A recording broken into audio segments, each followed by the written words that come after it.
Hi, everyone, and welcome to Cookeville Now, your hometown podcast about the people, places, and things that make Cookeville and the Upper Cumberland what it is today. I'm your host, Herbert Williams, and my co-host is Clarissa. Hey, everyone. Thank you for being with us today. So we have been to pretty much all of the Meet the Candidate forums, and we have been going to these events and hearing you guys speak and kind of learning about the candidates.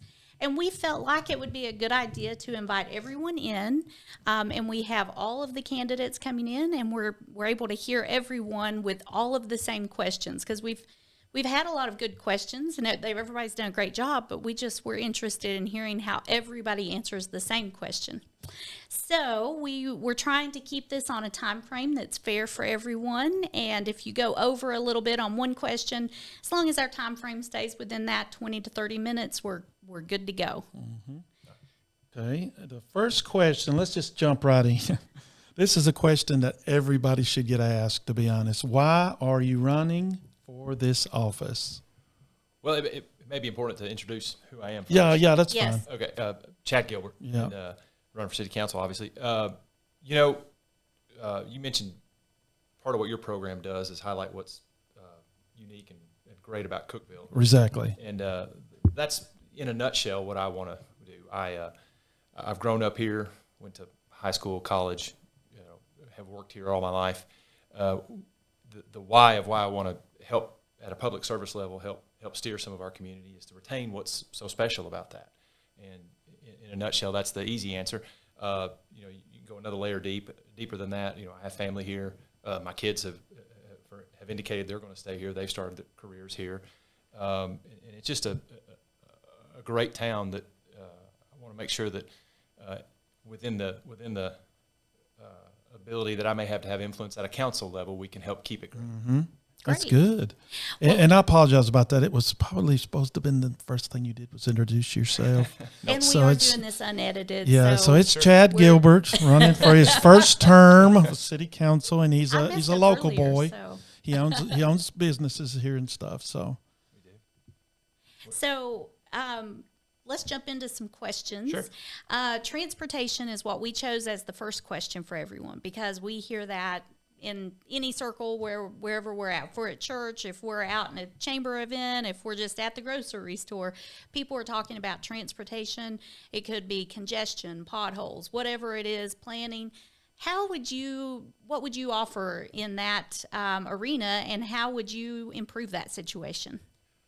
So at a specific level, my background is I have a civil engineering degree, proudly graduated from Tech. Been in business in a similar line of work in construction, built roads, built bridges, dealt with traffic control, those devices and all that, and have a measurable experience with all that. At a council level, I think I can offer that experience as decisions are come across our table, have to be contemplated, have to be looked ahead, forecast, all these things that leadership should do and look ahead. Specifically, I think our our street plan needs to be updated. I think the last iteration was 2008, and I think that's on the agenda for this council to look at. So, from a planning perspective, that's first order of business. A lot of the streets on there that are on the one that we have currently have either had their improvements made to it or on the cusp of having those. And there's a few specifics that once those are addressed and the plan's updated, I think we can move towards improving those as well. And that's the low-lying fruit that I think are on a broader level can contribute to some of these things that you talked about, and I've had the same comments made to me. Well, along those same lines, healthcare is a big topic. Doesn't matter who you are, some point in your life you're going to need some kind of health care. So we know that Cookeville is also experiencing growth from even retirees looking at moving here, and it also comes into play whenever that we talk about quality of life issues. So as we look at that, the city of Cookeville owns CRMC, and over the past years we've encountered the tornado, the pandemics, staffing issues, and we know that the city owns it. So how does owning the hospital help Cookeville? And secondly, how does it directly attribute to the tax base of Cookeville? So the hospital is our largest, city-owned asset. It's our largest employer, 2,500 people I think work there. It's a multi-million-dollar business, and all those people that are working there are contributing directly to our sales tax basis. That's kind of the easy first layer question, or answer, I should say, to your two-part question. Locally owned hospital care, keeping the main thing, prioritizing to make sure that we provide the best care that we can. That's an obvious tenet, that priority that we need to keep and maintain.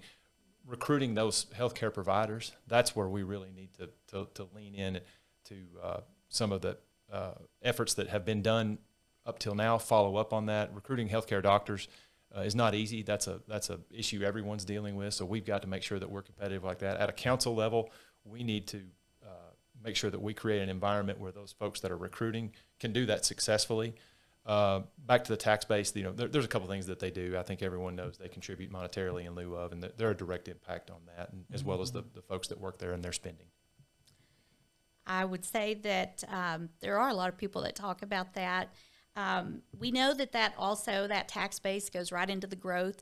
We are experiencing all kinds of growth in Cookeville. So we've been enjoying this great economy. I think everybody would say it's been good growth. And we do have some people, though, that worry about the growth. But in this case, let's say something were to happen. You never know. It's the what-if strategy.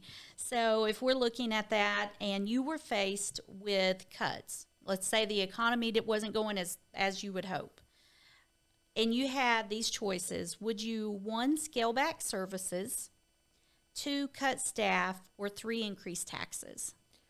So none of those are appealing items to contemplate, think about. From a candidate's perspective, I want to lean on the idea that the 20 plus years of business experience that I've had has kind of seasoned me to make tough decisions as they may come along. The idea that in a vacuum right now we can decide which one of those awful things that we want to call out to be our preference, I don't know that that's even possible, certainly in a 60-second segment. Right. Mm-hmm. What I would say is that, hey, I'm the candidate that offers the 20 plus years of business experience where I've had to balance budgets, make payrolls in good cycles and in bad, and I feel prepared that if and when that hypothetical were to show itself, there's a solution there that experience will allow good judgment to select and move forward with. Okay. Great. We all know that homelessness is becoming a major issue, and it seems to be growing substantially in the area. What would you do to help solve, or what some of the ideas that you have that maybe could help solve that issue? Have you thought about it? I know you've been asked quite a bit about it. Quite a bit. I got asked that twice in the same forum. That's like traffic. That's like hospital. These are questions that everyone is asking, and there are no 60-second solutions as some of these forums in this one. We want to be brief, but we want to be clear.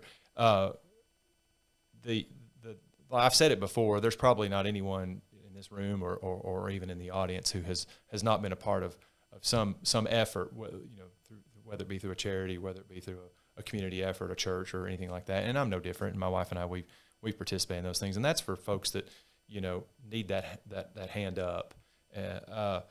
I've said it before too, and I truly mean it. I've spoken with our sheriff at length about this, our police chief, and they stand ready to hold that line where, hey, again, we don't want folks who have nefarious plans or ill will or again just any type of notional activity or just distraction to what we want to do as a Cookevillian and move that forward. I've said, and I repeat this answer because it's what I believe. We need to support our law enforcement so that they are equipped and enabled to manage the folks that do not have what's best for Cookeville as a priority in their lives. Right. And we know some of them probably do have needs, but some of them it's just what they want to do just to do it because they don't really want to do anything else. So we all know that. Yeah. Well, let's go back to growth. So another big topic that we've talked about is the growth that Cookeville is experiencing. Some people are super excited about it. There's great opportunities that comes with it. But how do you balance that growth with not losing any of the small town charm that we all have come to love for Cookeville?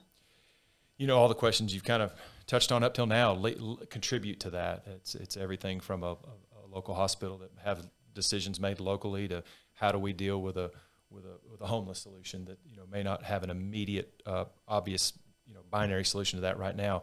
It's at a council level.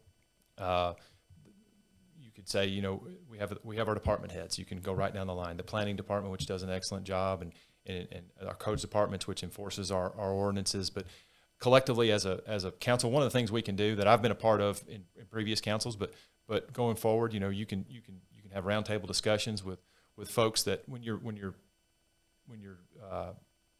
have a decision to make before you that may be one of those growth oriented decisions, you get some of those folks in that it affects that have expert opinions, and then you have the council to sit there and kind of discern, hey, how do we collectively put all that information together and make that decision and move forward. So, a good idea doesn't care where it comes from, but as a council, it's our job to go out and gather those up, robustly debate them, stress them, and then execute a decision as a group. Well, let's shift gears a little bit.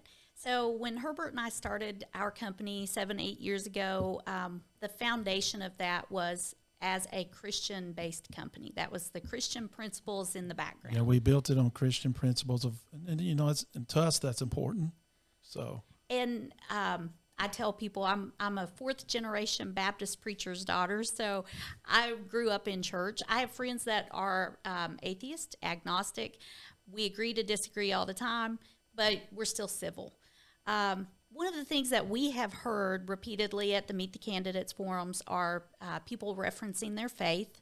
So we feel like it's important to know for our next city council, how does your faith impact you, and where is your faith rooted from? I've gone to the same church all my life, Jefferson Avenue Church of Christ down by Kroger's, as we kind of reference the landmark there. And I'm a deacon down there. I don't know that I want to. You want to walk that line that, hey, that faith is my moral compass. That charts my course, and it is the lens through which you kind of look at your it's the moral lens that you look at as you make decisions on it. You hope that your faith soaks your life to the point where you're making them all based on that, and you're not even thinking about it. It's almost reactionary. On the other hand, at the city council level, I don't really intend to leverage that as an idea why my decisions are going to be paramount to anyone else's. And I'm like yourself. I have friends of all walks of life, and kind of pride myself on the fact that I can get along with them. And in matters of this world, we can come to agreements, and we can make decisions, and we can still keep Cookeville great with regard to how we each want to live here. Right. Keep it to Cookeville everybody knows, but even when it's growing. Wow. Yes. That's a good prospect. We're going to take a quick break, and we will be right back. We put your company in front of the right audience. Our services include website creation, search engine optimization, search engine management, social media management, geofencing, video production, podcasts, and more. We can help you get found easy and affordable.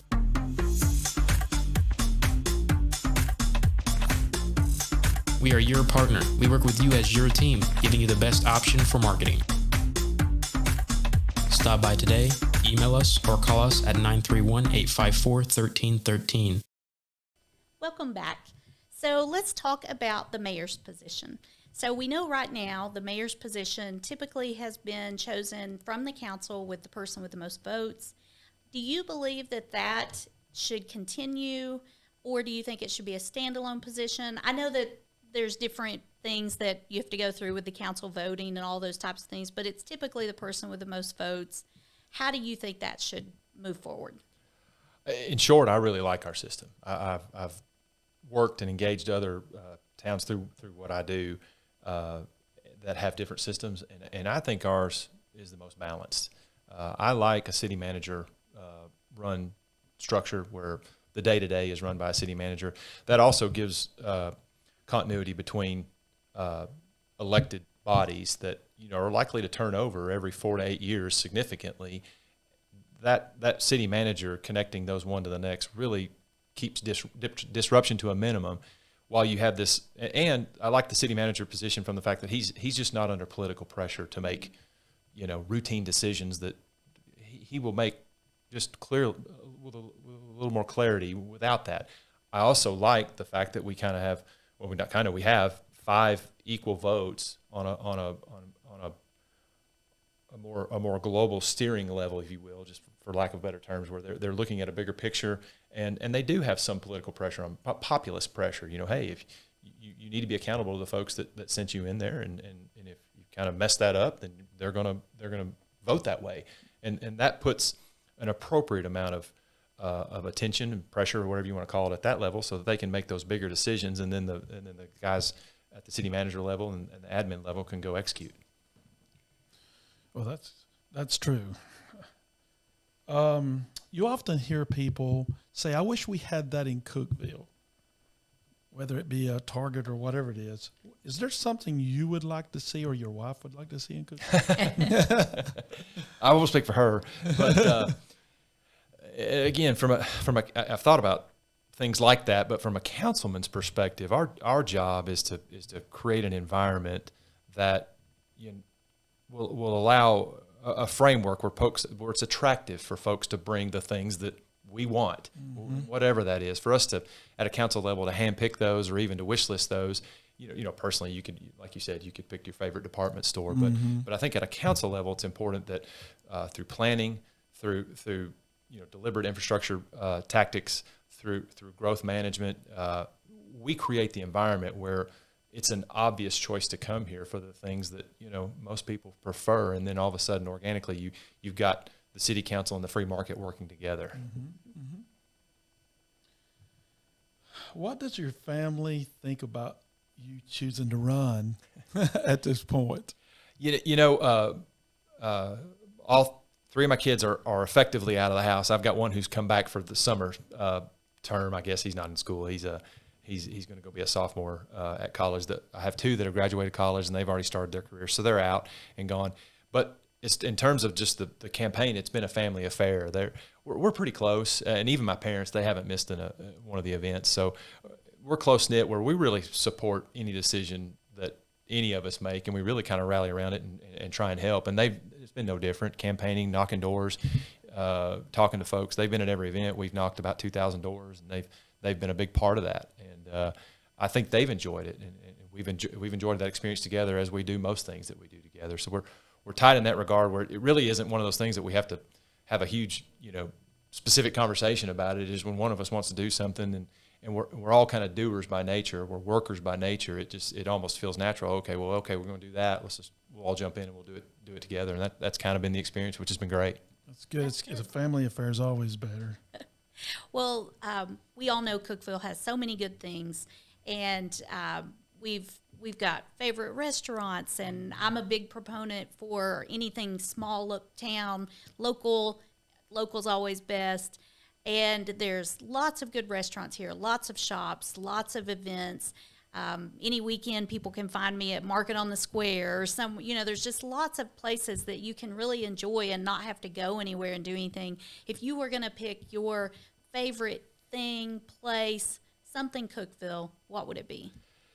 So I'm gonna avoid picking one specific one, because I don't have one. We enjoy going to a farmer's market on Saturday. We enjoy going and eating local on a Thursday. We enjoy getting ice cream on a Friday. And so I can already see myself already funneling towards food. We truly which would define Cookeville. Yeah, and what a luxury we have to have all these locally owned restaurants and opportunities and places to go. And my answer is easy, any of those. And I truly would struggle to pick a favorite, but they're all great.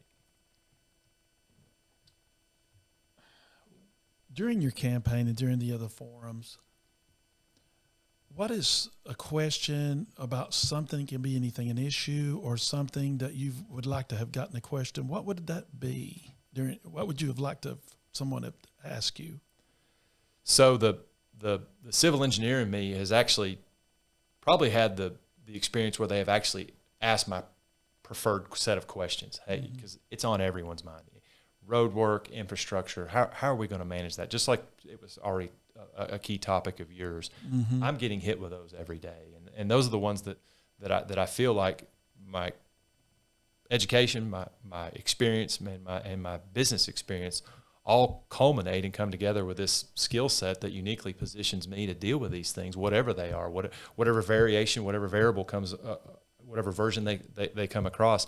That infrastructure set of questions is almost, I mean, I'll go out on a limb and say it's common to everyone, and I've gotten it, and that's the one I wanted, and that's part and parcel of the reason I'm running. Oh, wow. Well, I'm going to go off topic just a little bit. One of the things that we have talked about at length is the voter records, or just voting in general. It's the voter turnout has not been great. We really want people to go out and vote. I personally think our country's headed in the wrong direction right now. It's just been crazy. But I really believe that if more people will vote, that affects change. So what would you say to people about voting? Because our voting record in Putnam County has been really low. We really want to see more people get out and vote. I couldn't agree more. I really think as Cookvillians, Tennesseans, Americans, voting is, you hear all the platitudes and phrases and what sounds to be almost seems to be repetitive, but it truly is this thing that people fought and died for, and this gift that we've been given for over 200 years. It's I don't know the right word to use, but it is a shame not to go use that. My dad was in the military and fought in combat, and it would be disrespectful to not go vote the way we were raised. So I'm like you.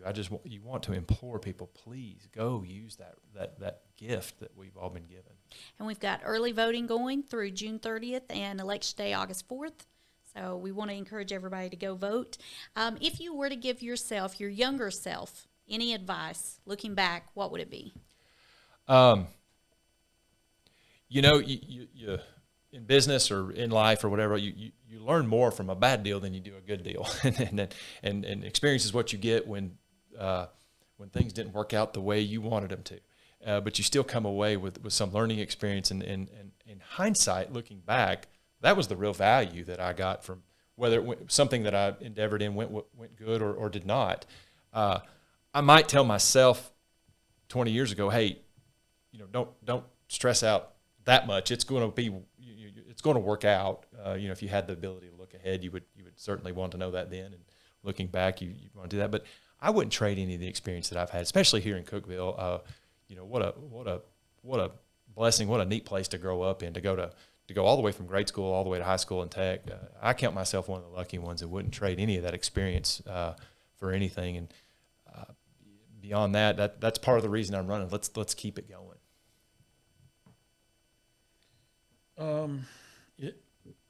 Is there anything else about yourself that you would like to share with people now? Any questions we haven't asked? Any questions we haven't asked, and why they should vote for you over the other ones? This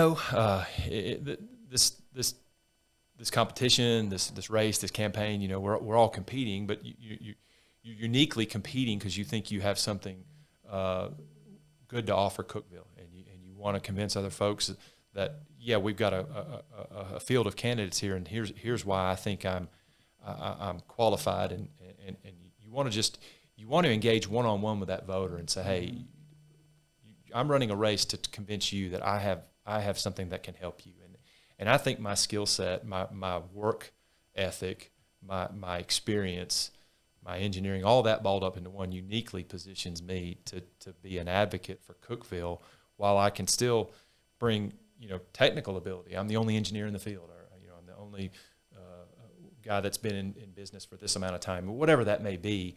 I think that's what, again, makes me unique, and why when you're one-on-one with that voter, whether it be by way of this or at their doorstep, you want them to understand that you're sincere and you're serious about helping Cookeville, which ultimately helps both of us. Right. Well, I'm going to ask a couple of questions. We work with a lot of young people here, and I ask all of them. We have a lot of tech students, Ball State, and we said, what would you ask a city council candidate if you were going to ask them a question? So these are a little different. So the first question was, are you a gamer?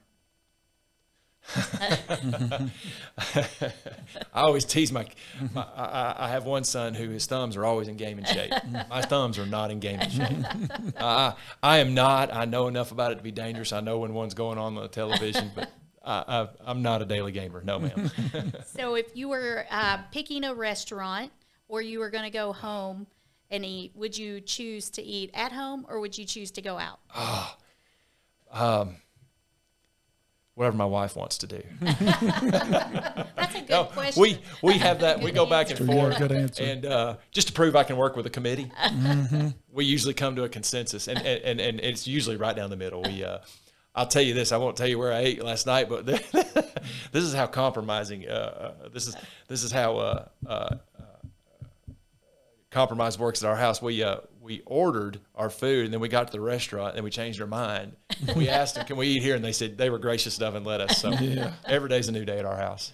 Well, last question: if you were going to order a dessert, and you had the choice of cake, pie, or cobbler, which would it be? Can I have ice cream with either of the three of them? Yeah, whatever. Yeah. Okay. If I can have ice cream, it'll be cobbler. Okay. How did I know? Most guys want pie or cobbler. Yeah. Women are the cake lovers. Yeah. If there's ice cream, I'll take a good cobbler. Matter of fact, Ann and I, we made a peach and blackberry cobbler last weekend. Yeah. Well, Chad, we want to thank you for stopping by and visiting with us and telling us more about you and sharing your views and why you're running and sharing it with our audience. And for everyone that's, we are Cookeville Now, your podcast for the people, places, and things that make Cookeville and the Upper Cumberland what it is today. We will also be at the Bizapalooza on Tuesday, so stop by and visit our booth. We will be recording there also and talking to people from the community as well as officials. So we'll see you then, and thank you. Thank you. Thank you.